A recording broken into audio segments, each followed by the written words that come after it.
The story today is the story of Ruth, and I'm just. Can you hear me if I don't use it? Yes. Anybody not here? You can't hear me? Okay. I just won't use my hands to flap around then. Thank you. This is the story of Ruth. It starts off with the setting. The judges, in the time when the judges ruled Israel, there was a famine.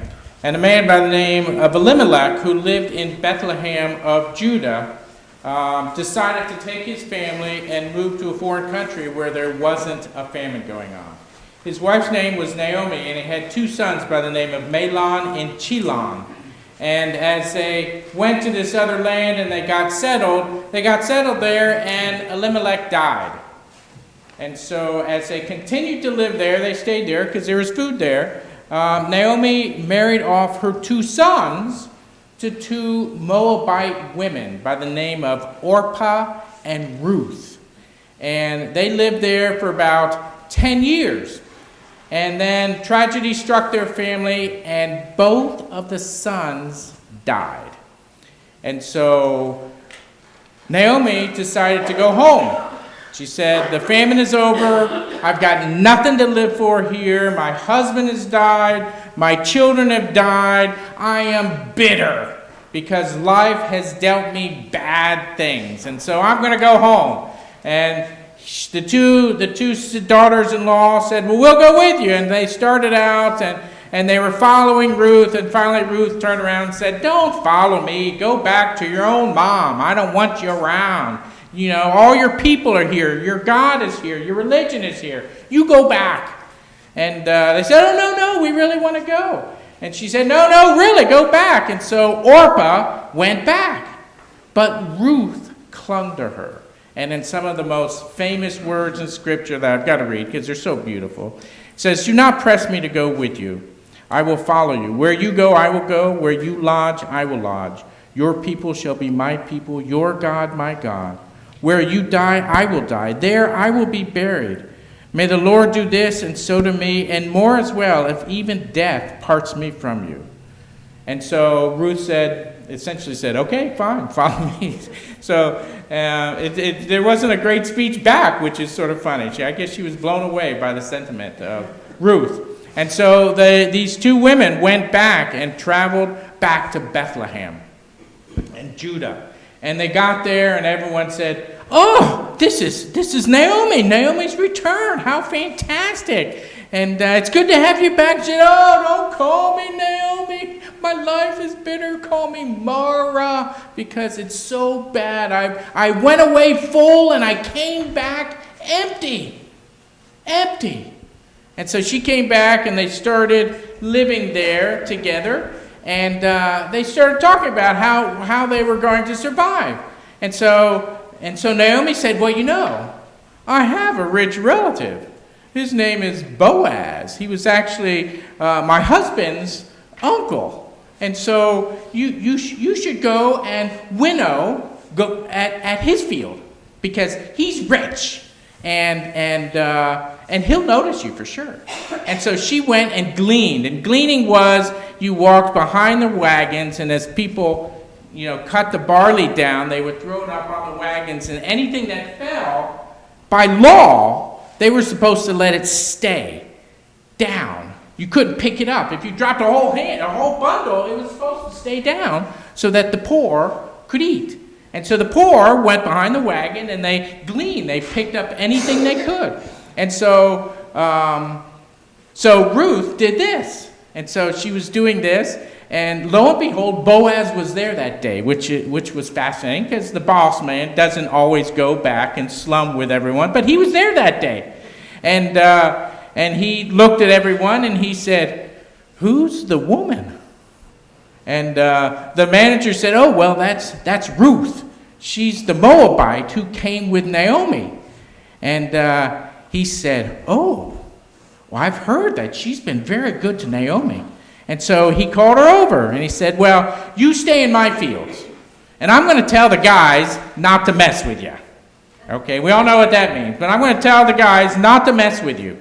You'll be safe here, and I'll give you a little extra. In fact, if you want, just go out and cut them down yourself, as much as you can carry. Just don't go behind the wagon, just go and cut it down and take it yourself.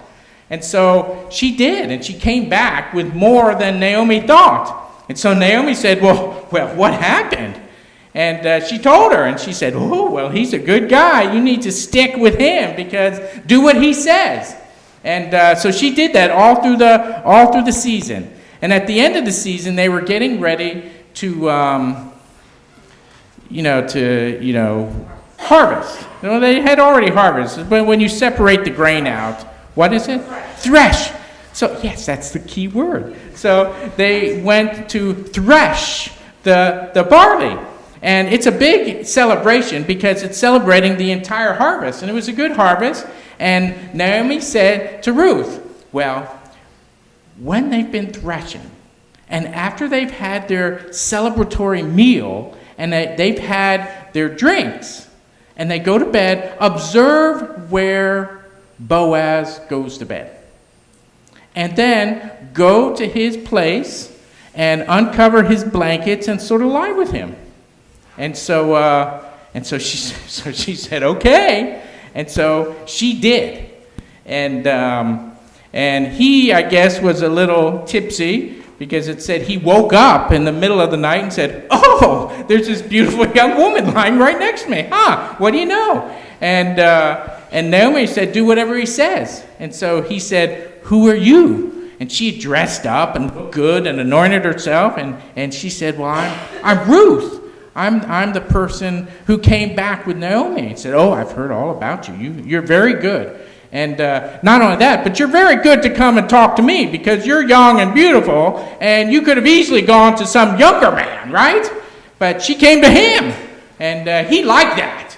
And so he said, I'll do what you ask. I will take care of you, but there's one person that comes before me in the closeness of relatives that is charged with taking care of her. And so Naomi was going to sell a field, and Ruth went with the field. Naomi and Ruth both went with the field. And it's a way in which Elimelech's name would carry on. That's the way they did it back then. And so that's the way women that were unaccustomed, not connected with a man, carried on their family name. And so she went back and told Naomi, and Naomi said, oh, that's all very good. And he'll take care of it today, I bet. And so sure enough, early in the morning, he sat by the gate, and he got 10 men, and the other relative came up and said, do you want to have first rights of this land and property? Don't forget, the Moabite comes with the land. And he said, no, I don't want it. You can have first rights. So with all the witnesses, he said, I will take care of Elimelech's name, and I will take care of Ruth and Naomi, and they are my charges now. And so they did it, and they got married. And they had a child. And the child's name was Obed. And Obed's son was Jesse. And Jesse's son was David. That's the story of Ruth.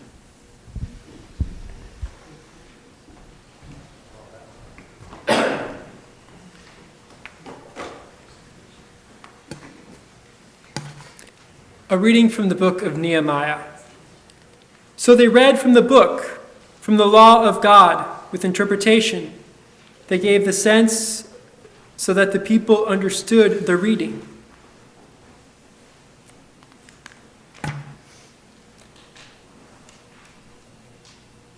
On that day, they read from the book of Moses in the hearing of the people, and in it was found written that no Ammonite or Moabite should ever enter the assembly of God, because they did not meet the Israelites with bread and water, but hired Balaam against them to curse them.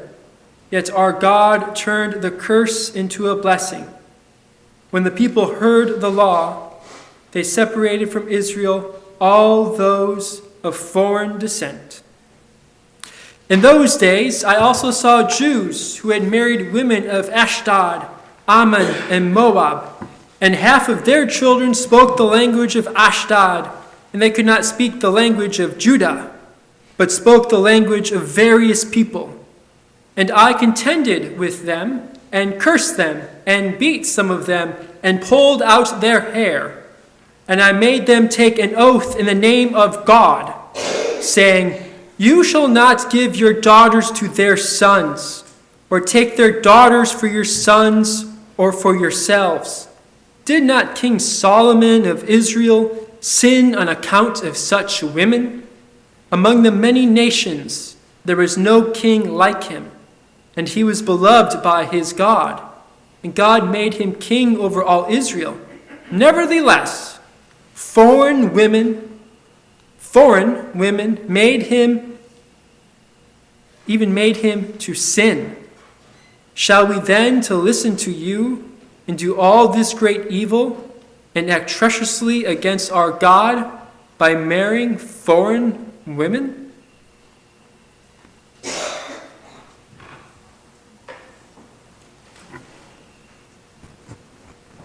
The New Testament reading is from Matthew chapter 25, verses 31 through 46. When the Son of Man comes in his glory and all the angels with him, then he will sit on the throne of his glory.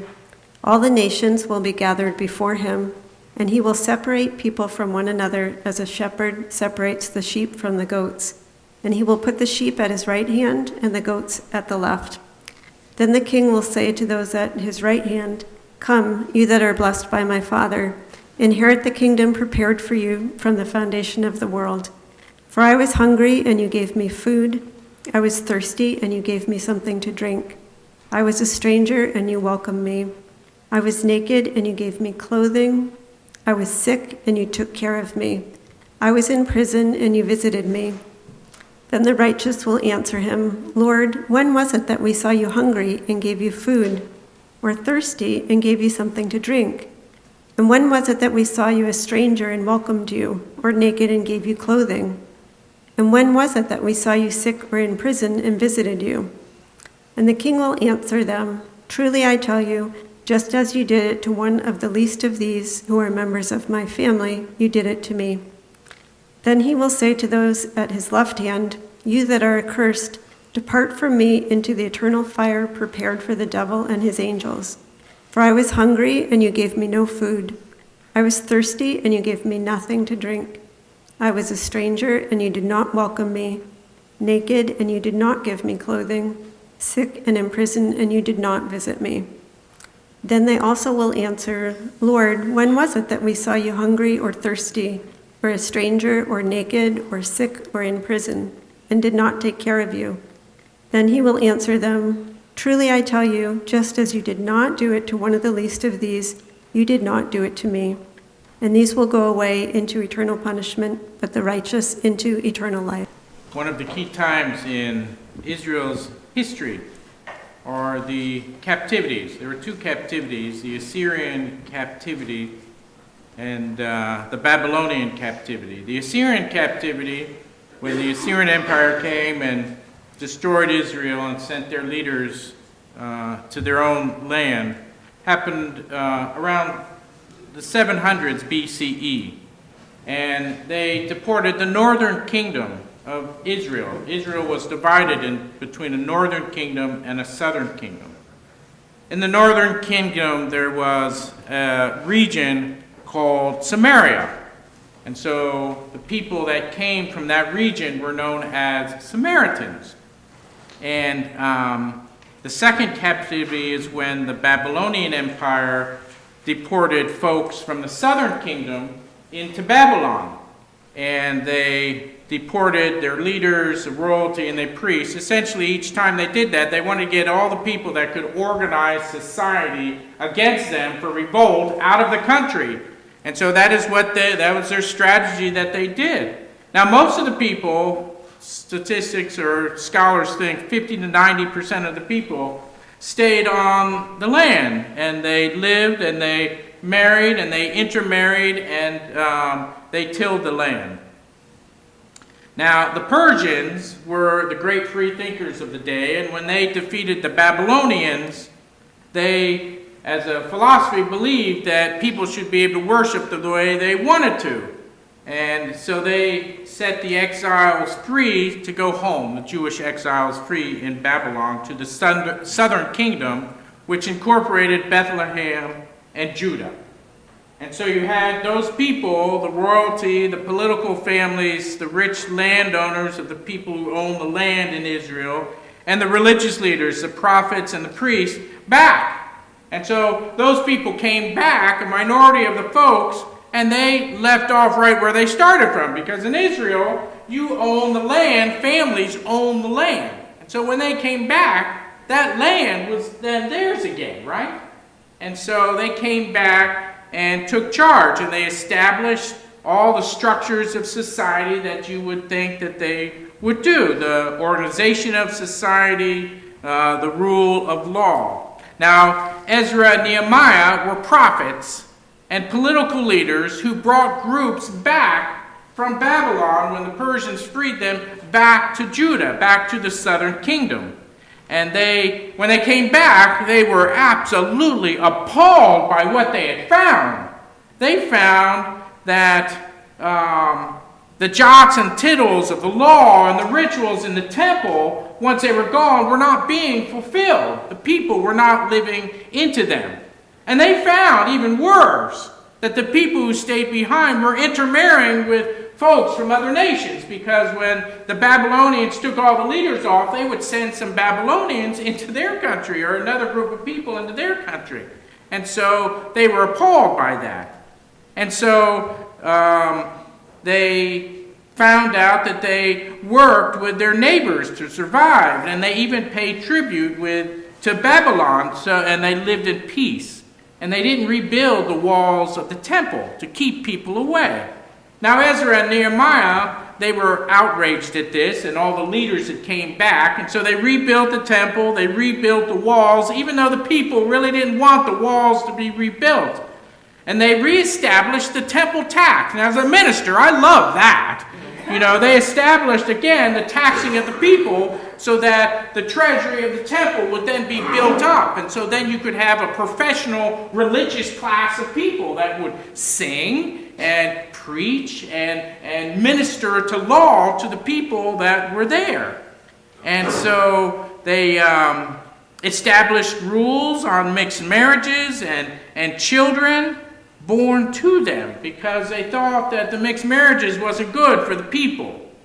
And they believed that they that came back, they were the pure and true community, not the 50 to 90% of the people who had lived in the country all that time, their brothers and sisters and families, probably the lower class people, honestly, that lived there. They were not pure, but the people who came back, who had been gone for decades, had came back, and they were the pure ones, and they were the ones that were reclaiming their land and building the country back up. And so you have Ezra and Nehemiah that were sort of mean to these people. The text that Josh read, and pulling their hair out and hitting them and doing all sorts of terrible things. That's just what you did to people that you did not think were as good as you. And so they came back and rebuilt the temple in Jerusalem. And as they were doing that, the people from the northern kingdom, who had come back from captivity with the Assyrians, maybe 100 to 120 years earlier, they remembered how much work it was, right, to rebuild a society. And so they sent people to help rebuild the temple in the southern kingdom of Judah. It was very nice, because in the Civil War, the North and the South don't always get along, right?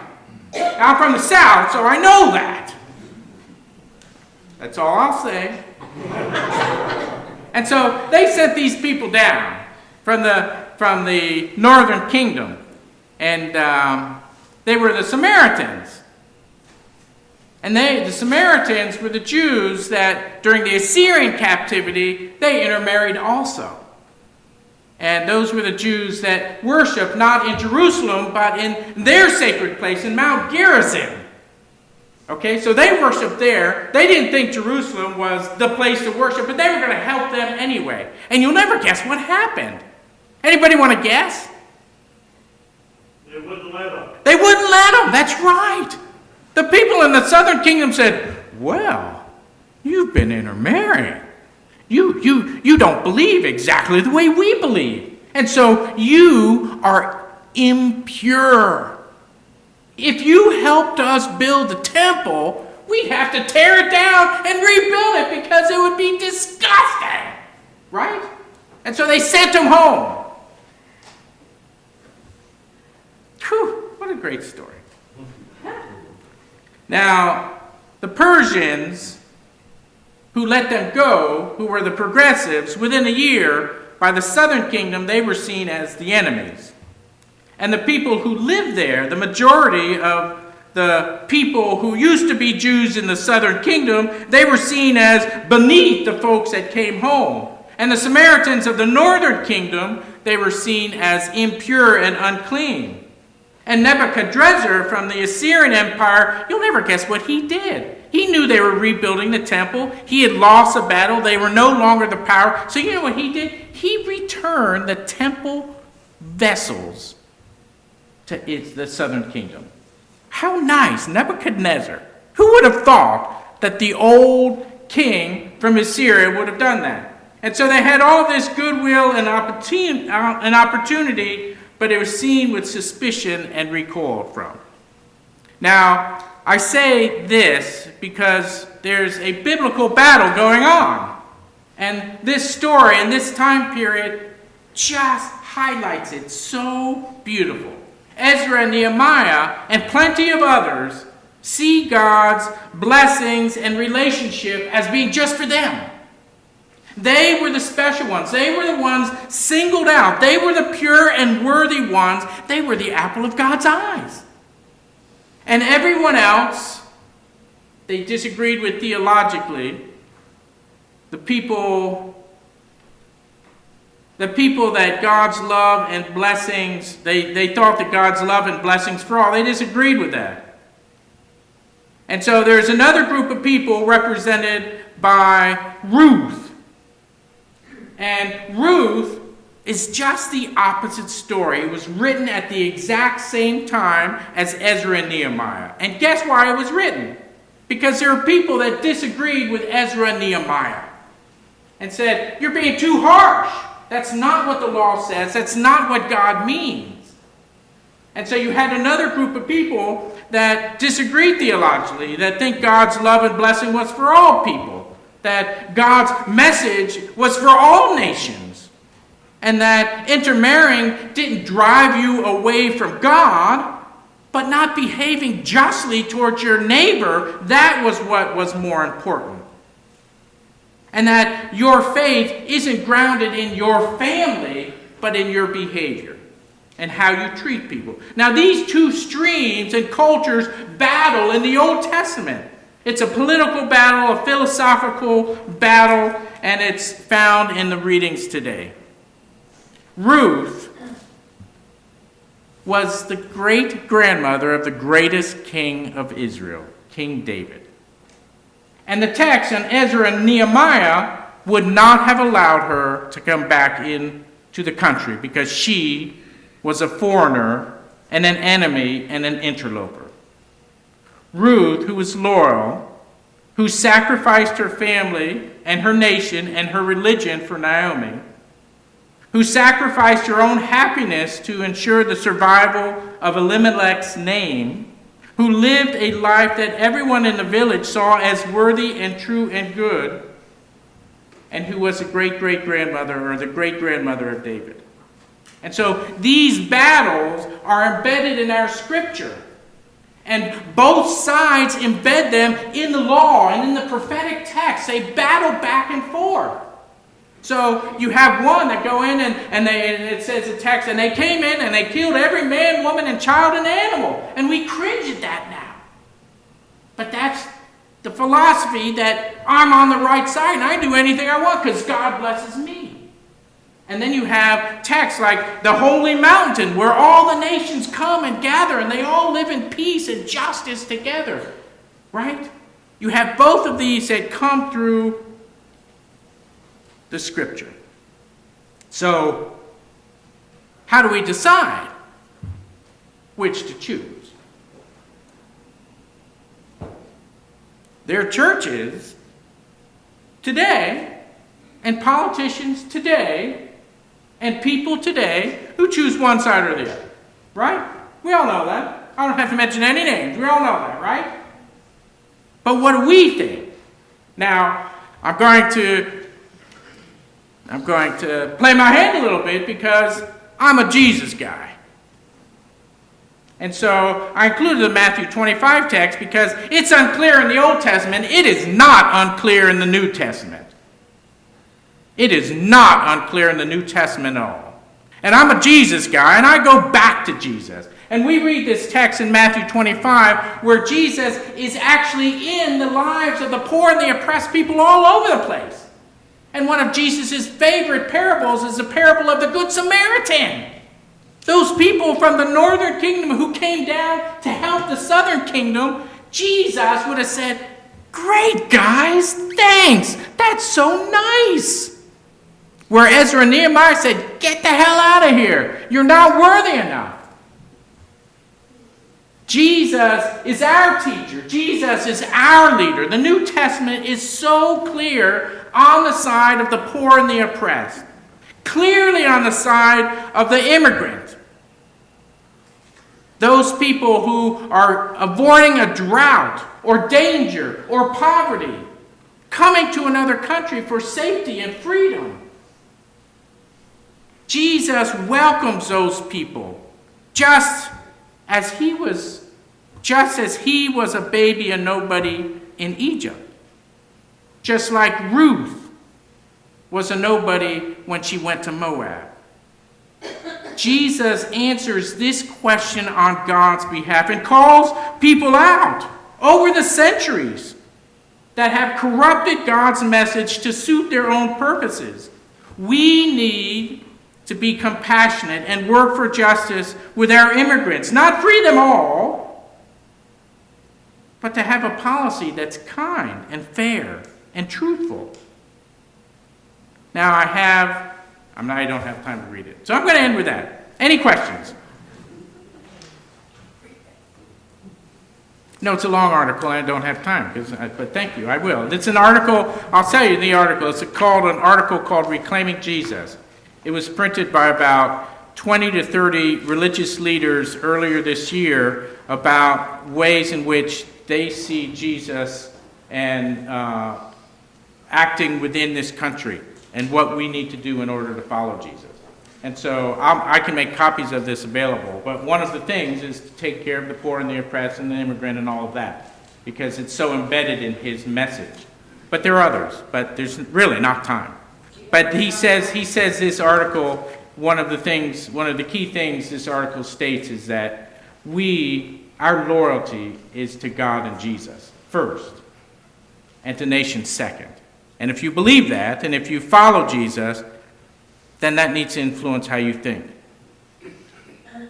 And he has 6 ways in which it should do that. I'll make copies available and put it next to the thing I wrote last week for you to take home too. Any questions though?